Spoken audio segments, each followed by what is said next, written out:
नमस्कार मित्रांनो, मी आहे तुमचा मित्र चोकंद पोटोबा. आलो आहे नवीन फूड स्पॉटवर असं मी नेहमी म्हणतो, पण आज काय ते मी म्हणू शकत नाही, कारण की खूप मुसळधार पाऊस पडायला लागलेला आहे. त्यामुळे कुठेही प्रवास शक्य नाहीये, त्यामुळे कुठेही फूड स्पॉटला जाणं शक्य नाहीये किंवा हॉटेलला जाणं शक्य नाहीये. तर आपल्याला व्हिडिओ करायचे आहे, तर मग काय करायचं, तर मी आज ठरवलं आहे तर आज आपण घरीच रेसिपी बनवायची आहे.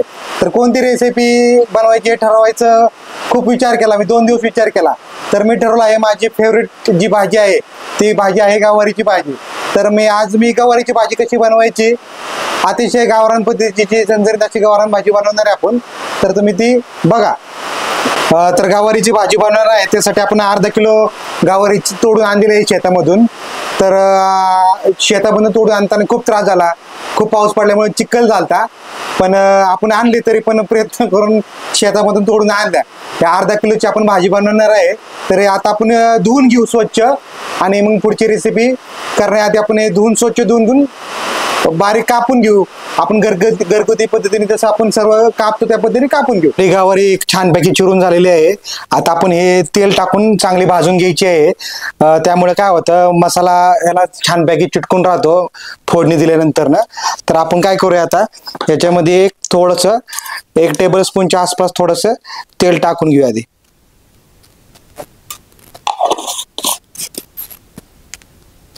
चांगलं तापलेलं आहे, तर आता आपण गवारी याच्यामध्ये भाजून घेऊया.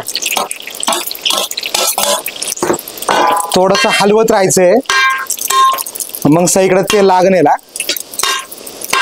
साधारण 3 ते 4 मिनिटं भाजायचंय. थोडासा हलकासा कलर बदलस तर भाजायचंय. पाहू शकता मित्रांनो, हलकासा कलर थोडासा बदललेला आहे. साधारण या स्टेज पर्यंत आपल्याला भाजायचं आहे.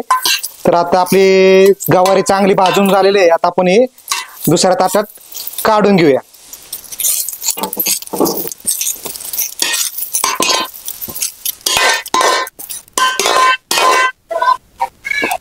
आपण फोडणी देण्यापूर्वी एक लागणारे साहित्य बघून घेऊया. हे मीडियम आकाराचे 4 कांदे आपण चिरून घेतलेले आहेत. लसणाच्या 7 ते 8 पाकळ्या चिरून घेतलेल्या आहेत, आणि 1 इंच तुकड्याचा आल्याची पेस्ट आहे ही. 2 चमचे हे खोबऱ्याचे किस आहे, 2 चमचे. 20-25 ते पान आहेत आपली हे कढीपत्त्याची, आणि 1 चमचा जिरे मोहरी आहे. मसाल्यामध्ये लागणारे साहित्य बघून घेऊया. हा घरगुती बनवलेला आपला कांदा लसूण मसाला आहे 6 चमचे. अर्धा चमचा ते साधारण 1 चमच्याच्या दरम्यान आहे हा गरम मसाला. कलर चांगला येण्यासाठी ही बेडगी मिरचीची 2 चमचे घेतलेले आहेत. हे आपल्या चवीनुसार आपल्याला पाहिजे त्या पद्धतीची आपण हळद घ्यायची आहे. आम्ही अर्धा चमचा घेतलेला आहे. चिमूटभर हिंग घेतलेला आहे, आणि चवीनुसार मीठ घ्यायचं आहे. तर आता आपण फोडणी द्यायला चालू करूया. तर आपण तेल टाकूया. साधारण हे आपल्या किटलीतले 4 चमचे तेल टाकायचे.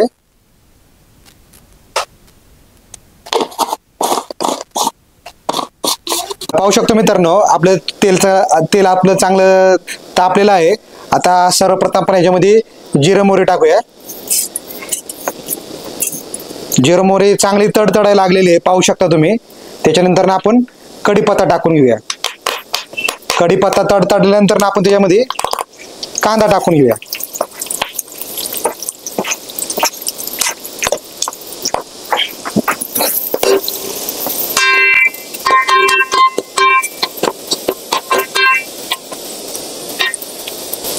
त्याच्यानंतर आपण लसणाच्या पाकळ्या टाकून घेऊया, आणि आलं लसूण पेस्ट पण टाकून घेऊया. ते चांगलं छानसं भाजून घ्यायचं आपल्याला. कांद्याचा लालसर कलर येतो भाजून घ्यायचा आपल्याला. आणि आपल्या भाजीला चांगली तरी सुटण्यासाठी आपण हा खोबऱ्याचा किस टाकणार आहे, तोही तेलामध्ये चांगला भाजून घेऊया.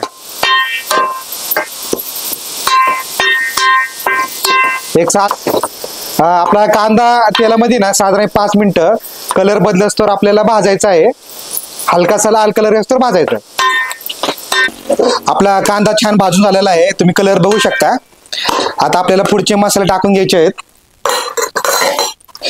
तर सर्वप्रथम आपल्याला हिंग आणि हळद टाकायची आहे. त्याच्यानंतर ना आपल्या लाल कलर येण्यासाठी आपल्याला काश्मीरी लाल मिरची पावडर किंवा बेडगी मिरची टाकायची आहे. हा गरम मसाला, आणि आपला घरगुती हा कांदा लसूण मसाला. आपल्याला हे तेलामध्ये छान भाजून घ्यायची। हे सगळे मसाले आपल्याला कमी गॅसच्या फ्लेमवर चांगले भाजून घ्यायचे आहेत आणि हे जळू नये म्हणून याच्यामध्ये थोडंसं 2 ते 3 चमचे पाणी टाकून घ्यायचं। जळू नये म्हणून आपण हलकंसं 2 ते 3 चमचे पाणी टाकून घ्यायचं आहे आणि मसाले चांगले हलवून मिक्स करून घ्यायचे आहेत। आपले सगळे टाकलेले मसाले साधारण चांगलं तेल सुटस्तोवर आपल्याला परतून घ्यायचे आहेत आणि काळजी घ्यायची की आपले मसाले जळले नाही पाहिजे। गरजेनुसार थोडं पाणी टाकून घ्यायचं आहे। फक्त आपल्याला बघायचं की आपल्या मसाल्याला चांगलं तेल सुटस्तोवर आपल्याला भाजायचं आहे।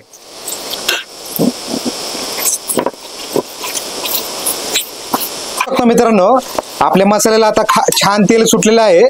साधारण ह्या स्टेजला आपल्याला काय करायचं आहे, आपण जे भाजून घेतलेली गवारी आहे ती टाकून घ्यायची। ही गवारी आपल्याला याच्यामध्ये टाकून झाल्यानंतर आपल्याला या मसाल्यामध्ये छान मिक्स करून घ्यायचे। बघू शकता मित्रांनो, कलर किती छान आलेला आहे। आता मसाल्यामध्ये आपण गवारी छान भाजून घ्यायची थोडा वेळ आणि आपल्याला पाहिजे त्या घट्ट किंवा पातळ त्यानुसार आपण याच्यामध्ये गरम पाणी टाकायचंय। गरम पाणी याच्यासाठी टाकायचंय की आपल्याला जे खाण्यामध्ये जे कलर असतो लाल कलर किंवा ते तर्री म्हणतो आपण त्याला, त्या गरम पाण्यामुळे छान येणार आहे। तर आता आपण याच्यामध्ये आपण एक ग्लासभर पाणी टाकून घेऊया। मित्रांनो, आमची व्हिडिओ आवडली असेल तर प्लीज लाईक करा, शेअर करा आणि सबस्क्राईब करायला विसरू नका। आणि याला एक छान उकळी आल्यानंतर आपण झाकण ठेवून एक 5 ते 10 मिनिटं चेक करत करत आपण शिजवायची आहे आपल्याला गवारी। पाहू शकता मित्रांनो, छान अशी उकळी आलेली आहे। आता ह्याच्यामध्ये आपल्याला 2 चमचे कूट टाकायचं आहे।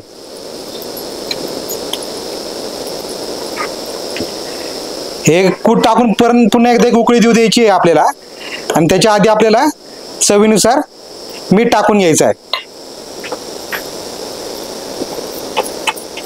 आता आपण एक साधारण 1 चमचे मीठ टाकलेलं आहे। तर कसं मिठामध्ये थोडा फरक राहतो, तुमच्या मिठानुसार तुम्ही तुमच्या चवीनुसार तुम्ही मीठ टाकून घ्या। आता कूट टाकल्यानंतर एक साधारण एक छान उकळी आलेली आहे। आता आपण काय करायचंय, याच्यावर झाकण टाकून एक 10 मिनिटं शिजवून घ्यायचंय। पाहू शकतो मित्रांनो, छान तरी सुटलेली आहे, लालसर कलर आलेला आहे, बघू शकता तुम्ही। तर आता आपण बघायचंय आपली गवारी शिजली का। हा, आता आपली गवारी छान शिजली आहे।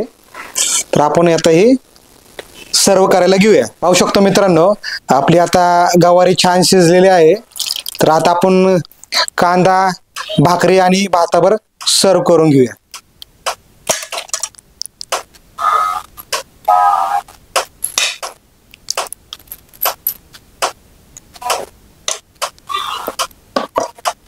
तर मित्रांनो, आपली गवारीची प्लेट छान तयार झालेली आहे।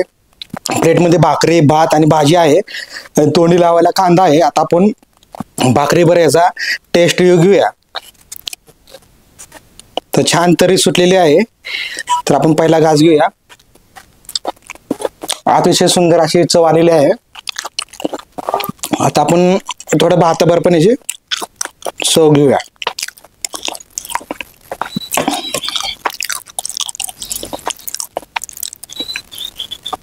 पाहू शकतो मित्रांनो, कशी छान तरी सुटलेली आहे।